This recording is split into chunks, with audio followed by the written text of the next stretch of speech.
Officer Marcus Thompson was tired. Not just the kind of tired from a long shift, but the deep, heavy tired that comes from years of seeing the worst in people. He had been a cop for 15 years, and in that time he'd learned one thing for sure. Everyone had a lie hidden somewhere. Today was his day off, and he just wanted to grab a few things from the grocery store before heading home. The fluorescent lights buzzed overhead as he walked down the aisles, his eyes scanning without really seeing. Coffee, bread, maybe some soup, normal things for a normal life. Something that felt far away most days. Then he saw her, a small girl no older than 10, with tangled brown hair and clothes that looked like they hadn't been washed in weeks. She was thin, too thin. Her eyes darted around like a scared animal as she moved through the aisle, pretending to look at the shelves. Marcus knew that look. He'd seen it 100 times before. She was stealing. He watched as she quickly stuffed a loaf of bread into her oversized coat, then a can of soup. No hesitation, no guilt. Most cops would have stopped her right there, called security, made a scene. But Marcus didn't. Something about the way she moved, like she'd done this before, like she had to do this, made him pause. Why is a kid this young stealing food? His mind ran through the usual possibilities. Neglectful parents, a gang forcing her to steal, or maybe she was homeless. Whatever it was, he knew it wasn't good. Instead of stopping her, he made a decision. He let her leave. Then quietly, he followed. The girl, Lucy, though he didn't know her name yet, hurried out of the store, clutching her coat tightly to her chest. She didn't look back, didn't check if anyone was watching. She just walked fast, her sneakers scuffing against the pavement. Marcus kept his distance, blending into the crowd. He told himself he was doing this to find out who was behind it. Maybe there was an adult forcing her to steal. Maybe she was part of some bigger operation. That's what he wanted to believe. But deep down, he knew the truth. He was following her because he cared. And that scared him more than anything. The streets grew dirtier as they moved away from the busy part of town. The buildings here were old, some with broken windows, others with doors hanging loose on their hinges. Lucy didn't slow down. She turned down an alley, then another, until finally she stopped in front of a rundown apartment building. The paint was peeling, and the stairs looked like they might collapse under her weight. Marcus's stomach tightened. His cop instinct screamed at him, "Danger! Bad place! Get out!" But the girl didn't hesitate. She climbed the steps, her small frame disappearing into the shadows of the building. For the first time, in a long time, Marcus Thompson felt something he thought he'd buried years ago.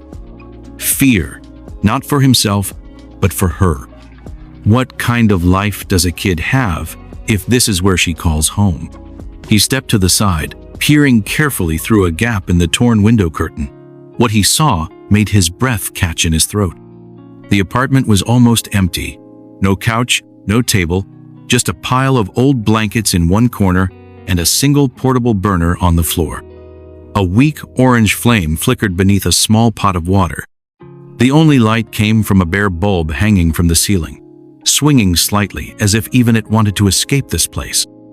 And there, lying on a stained mattress, was a woman. She was painfully thin, her skin pale and stretched tight over her bones. Her dark hair was matted with sweat, and her chest rose and fell in quick, shallow breaths. Even from where he stood, Marcus could hear the wet, rattling sound of her cough. Lucy rushed to her side, pulling the stolen bread and cans from her coat. "Mama, look, I got food," she said, her voice shaking with excitement. The woman, Rose, turned her head slowly, her eyes filled with exhaustion. When she saw what Lucy had brought, her face twisted in pain. "Lucy, no," she said, her voice weak but firm. "You can't keep doing this. What if they caught you?" Lucy's small hands trembled as she opened the can of soup. "But we have to eat," she insisted. "You're sick. You need it." Rose reached out, her fingers brushing Lucy's cheek. "Baby, I'd rather starve than see you taken away from me." Marcus felt something sharp twist in his chest. This wasn't what he'd expected. He thought he'd find neglect, maybe a parent forcing their child to steal for them. But this was different. This was love. A love so strong that a dying woman would rather go hungry than let her daughter risk getting caught. A love so desperate that a little girl would break the law just to keep her mother alive one more day. Marcus's hand, which had been resting on his badge out of habit, slowly dropped to his side. For years he had believed the world was simple, good guys and bad guys, right and wrong. But here, in this dark, freezing apartment, those lines blurred. Lucy wasn't a thief. She was a child fighting to survive. And for the first time in a long time, Marcus Thompson didn't know what to do.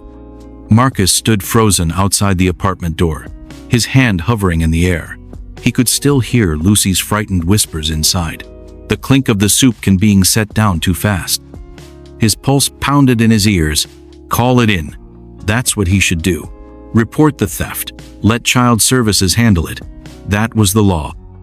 That was justice. But then he looked through the window again, saw Lucy's small hands helping Rose sit up, saw the way the woman's bony fingers shook as she tried to hide another cough. And just like that, he was 8 years old again. Memory hit him like a punch. Winter. Always winter in his childhood memories. The apartment smelled like damp clothes and burnt toast, his mother's voice humming softly as she sewed patches onto his too small jacket. Almost done, Marcus. Then you'll be warm. He'd been hungry that day. So hungry his stomach felt like it was eating itself. His mother had been gone for hours, and when she finally came back, her cheeks were red from the cold, her hands empty. She knelt in front of him, tears in her eyes. I'm sorry, baby. Not today. Then 2 days later, a miracle. A real meal. Chicken noodle soup from a can, crackers, even an apple. He devoured it before he noticed the way his mother wouldn't meet his eyes. Mama, did you? The knock on the door cut him off. The police arrested her. He never saw her again. Marcus blinked, the memory fading like smoke. His throat burned. That's why you became a cop, to stop people from breaking the law. But now, staring at Lucy, her two big eyes, her knuckles white around the soup can, all he saw was himself. Instead of calling for backup, he knocked. A gasp inside, scuffling, then silence. He knocked. Hello, neighborhood welfare check. The door creaked open just enough to show one of Lucy's wide eyes. What? Marcus forced his voice into something gentle, the way he talked to a scared animal. Just checking if you folks are okay. Heat's been going out in these buildings. Behind her, Rose struggled to sit up. We're fine, she rasped. But her eyes, sunken, glassy with fever, told the real story. The lie was so thin it hurt. Lucy didn't move from the doorway, her body blocking his view of the apartment, protecting her mother just like he'd once tried to do. Marcus's fingers twitched toward his wallet. Walk away. You followed procedure. You checked. But then Rose coughed, a wet, tearing sound, and Lucy flinched. And just like that, the badge on his belt felt heavier than lead. Marcus walked away from the apartment that night, but he couldn't stop thinking about them. The empty apartment, the sick woman, the little girl stealing food just to survive. His shift at the station the next day felt like it lasted forever. Every time he closed his eyes, he saw Lucy's frightened face, Rose's hollow cheeks. By the time his shift ended, he knew what he had to do. The grocery store was still open when he got there. He moved quickly through the aisles, grabbing things he knew would last: canned beans, rice, oatmeal, powdered milk. Then medicine, cold tablets, pain relievers, anything that might help Rose breathe easier. At the checkout, he pulled out nearly all the cash he had on him, stuffing it into an envelope. This isn't your problem, a voice in his head warned. You're a cop. You don't help thieves. But another voice, quieter but stronger, answered back. What if someone had helped your mother? The apartment building was even darker at night. Marcus carried the bags carefully, listening for any sound as he climbed the stairs. He knocked before he could think. Silence, then shuffling. The door cracked open, and Lucy's face appeared, pale, red-eyed. She gasped when she saw him. It's okay, Marcus said quickly, holding up the bags. I brought food and medicine. Lucy just stared, like she didn't understand. Behind her, Rose tried to sit up, her breath wheezing. "Who?" Marcus stepped inside before they could protest. "You need help," he said. "Let me." Rose suddenly doubled over, coughing violently. Something wet and dark splattered into her shaking hands. Blood. Marcus moved without thinking. He dropped the bags and caught Rose just as her eyes rolled back. She was lighter than he expected, like holding a bundle of sticks. "Mama!" Lucy screamed, grabbing Rose's arm. "She needs a hospital," Marcus said, already pulling out his phone. Rose's fingers weakly grabbed his sleeve. No hospitals."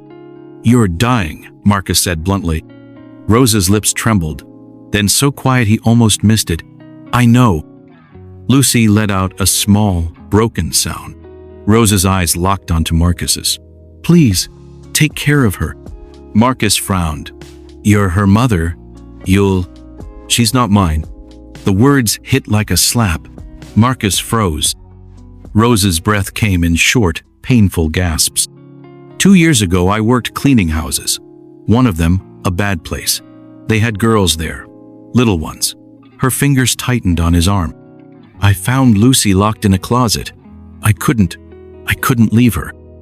Lucy was crying silently, her small hands gripping Rose's shirt. "I took her, ran, but I was already sick. And now," Rose's voice broke, "I just didn't want her to be alone." Marcus's throat closed up. This whole time he thought he was looking at a mother and daughter. But the truth was even worse. Rose wasn't just a sick woman. She was a hero. And Lucy wasn't just a thief. She was a survivor. Marcus looked at Lucy's tear-streaked face, at Rose's fading eyes, and made a decision. He pressed the button on his radio. "This is Officer Thompson. I need..." His voice cracked. He took a deep breath. "I need medical assistance immediately. Possible tuberculosis case. And I need a favor." The dispatcher's voice came through, confused. "Thompson, you're off duty. What's your location?" Marcus looked at Rose, her breathing shallow and ragged. Lucy clutched her hand, silent tears streaming down her face. He made his choice. "Just send Doc Martinez. Tell him it's me asking. And keep this off official channels." There was a long pause. Then, "Copy that." 20 minutes later, an old blue pickup truck pulled up outside the apartment building. A gray-haired man in a wrinkled flannel shirt climbed out, carrying a medical bag. Doc Martinez wasn't just a doctor. He was a man who believed in helping first, asking questions later. The moment he saw Rose, his face turned grim. "She needs a hospital, Marcus. She's afraid they'll take Lucy away," Marcus said quietly. Doc sighed, already pulling out a stethoscope. "They will, unless..." Marcus met his eyes. "Unless?" Doc gave him a long look. "Unless someone with a badge vouches for her." The ambulance arrived quietly. No sirens. As the paramedics loaded Rose onto the stretcher, Lucy panicked, trying to climb in with her. "No, I have to stay with her. She's all I have." Marcus knelt in front of her. "Lucy, listen to me. She's going to the hospital so they can help her. And you're coming with me." Lucy's wild eyes searched his face. You're not taking me to foster care?" Marcus thought of his own childhood. The endless foster homes, after his mother was taken away. The loneliness, the fear. "No," he said firmly. "You're coming home with me tonight." Lucy stared at him. Then, as the ambulance doors closed, she suddenly threw her arms around his neck, burying her face in his shoulder. Her whisper was so soft he almost missed it. "You're not like the others." Marcus's throat tightened. He carried her to his car, her small body trembling against his. Later that night, Marcus sat on his couch, watching Lucy sleep, curled up under a blanket. His badge sat on the coffee table, gleaming in the dim light. For 15 years, he'd believed justice meant following the law. No exceptions. But tonight, he'd learned the truth. Sometimes justice isn't about the rules. Sometimes it's just about being human. He picked up his phone and dialed a number he hadn't called in years. His old partner, now a detective in the Crimes Against Children unit. "Hey, it's Thompson. I need your help. There's a trafficking ring out there, and a little girl who can help us find them." As Lucy slept safely for the first time in years, Marcus made one more vow, not just to protect her, but to make sure no other child would suffer like she had. And for the first time in a long time, he felt like he was finally doing something that truly mattered. If you enjoyed this story, don't forget to give it a thumbs up and hit that subscribe button, and let us know in the comments where in the world you are watching from. We love hearing from all of you. Thanks for watching.